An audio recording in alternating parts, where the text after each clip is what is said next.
Bonjour à tous, cette semaine, vous pourrez voir ou revoir sur nos beaux écrans Les chariots de feu de Hugh Wilson, produit par David Putman, ça a de l'importance. Alors pourquoi je vous parle de ce film? Parce qu'il sort en salle et que j'imagine il sort pour annoncer les Jeux Olympiques en France pour 2024, car Les chariots de feu de Hugh Wilson se passe en 1924. Bon, il prend le parti des je dirais des sportifs anglais. On parle très peu de la France, mais c'est une manière de le rappeler peut-être. Voilà, donc ça c'est théorique. Mais là je vais vous parler du film. Alors qu'est-ce que ça raconte? Ça raconte l'histoire de deux sprinters, l'un juif et l'autre, protestant, je crois protestant. Et ces deux hommes vont tout faire pour gagner. On va les suivre en parallèle. Normalement, ils auraient dû se combattre lors d'une course. Malheureusement, il y en a un qui ne veut pas, parce que sa religion veut ça, c'est le protestant. Il veut pas courir le dimanche. Voilà. Donc ça se passe en 1924 et ça raconte l'entraînement, les victoires, les petites victoires, les dessous politiques de, tout, de toute cette histoire qui est assez belle. Alors le film est sorti en 81, produit par David Putman. David Putman, producteur à succès dans les années fin des années 70, début des années 80, qui a découvert des gens comme Alan Parker. Je veux pas dire de bêtises, hein, mais je crois que Midnight Express, il est produit par lui, mais je sais en tout cas, je suis sûr pour Bugsy Malone. Il a produit, je crois, le premier Ridley Scott qui était dueliste. Il a produit Roland Joffé avec La Déchirure et Mission, et Hugh Wilson.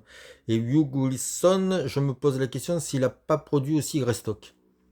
Je te dis ça parce que j'avais déjà fait une vidéo sur Mission, en me posant la question, comment se fait-il que deux réalisateurs qui ont eu tous les honneurs sous l'ère de David Putman, dès qu'ils sont sortis de son écurie, dès qu'ils n'ont pas plus été produits par ce bonhomme, eh ben ils ont fait de la merde.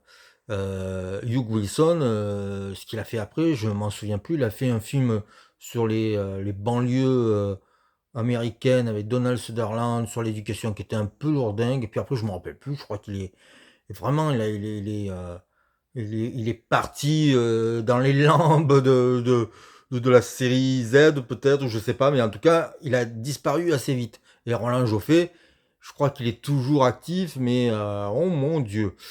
Voilà, j'en dis pas plus, mais il a quand même fait du torture porn, tout ça. Et le mec a eu la Palme d'Or. Donc, voilà, on est dans un truc un peu... la force de David Putman, ça serait intéressant de savoir euh, comment il était sur les tournages, comment il était à la production, quelle était sa force. Parce que ça serait intéressant de savoir. Parce que quand il est devenu, euh, il est devenu dirigeant d'un studio, je crois que c'était la Columbia, ça s'est très très mal passé, il a été viré assez vite. C'était l'aparté. Alors, on revient au chariot de feu, parce que c'est un petit classique. En France, le film est sorti dans l'anonymat complet.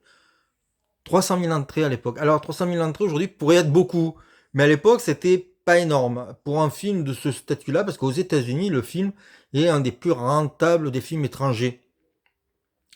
Il a dû rapporter 60 millions de dollars, un truc comme ça, alors que c'était pas un film produit directement par les États-Unis.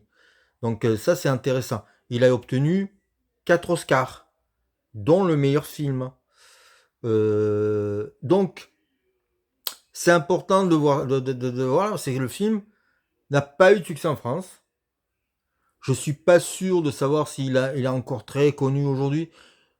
On se rappelle surtout de la musique de Vangelis, ou Vangelis, je sais jamais comment on dit, euh, parce que cette musique-là, pendant très longtemps, elle était le générique de l'émission Stade 2 sur France Télévisions, alors que elle n'existe plus aujourd'hui. Mais bon, les gens de mon âge connaissent cette musique. Voilà, la musique de Vangelis est sûrement beaucoup plus célèbre que le film lui-même. Les acteurs sont pas très connus. Il y en a un qui est interprété par Ben Cross, est mort il y a pas très longtemps. Il y a Ian Holm. Alors Ian Holm est surtout connu pour avoir fait Le Hobbit quand même, la trilogie de Peter, la première trilogie de Peter Jackson, Le Seigneur des Anneaux. Mais c'est pas non plus, il n'y a pas énormément de stars. Euh, le- Peut-être que la star en elle-même, c'était l'histoire de ces coureurs, l'histoire de ces types qui se battent contre leur époque, contre les a priori, contre l'antisémitisme, contre la manière de faire les jeux, tout ça. Donc c'est tout à fait ça. Il y a des seconds rôles, mais qui, pour ceux qui connaissent, c'est plaisant de voir qu'il y a Brad Davis. Alors Brad Davis, c'est le héros de Midnight Express. Mais il a vraiment un très très petit rôle. Mais il y a un charme qui opère complètement. Alors, par contre, je crois qu'il y a deux mastodontes du théâtre shakespearien, c'est John Gielgud et Ian Richardson. Voilà. Qui apportent du crédit pour le début du film, mais c'est des seconds rôles. En tout cas, c'est beau, ça donne les frissons, ça donne envie de courir. L'image du début qui se retrouve à la fin où on voit ces jeunes qui courent dans l'eau reste une scène magnifique. Voilà. Et c'est des films de sport, comme nous en France on sait très peu faire, mais que les Américains font très bien. Nous on n'en est pas capable. C'est dommage parce que ce serait intéressant de faire un jour des biopics ou des films sur des sportifs. Alors il y en a eu un cette année sur une footballeuse que je n'ai pas vu, mais sait-on filmer le sport? Je ne sais pas. En tout cas, à l'époque, on savait le faire avec ce magnifique film qui est Les Chariots de Feu.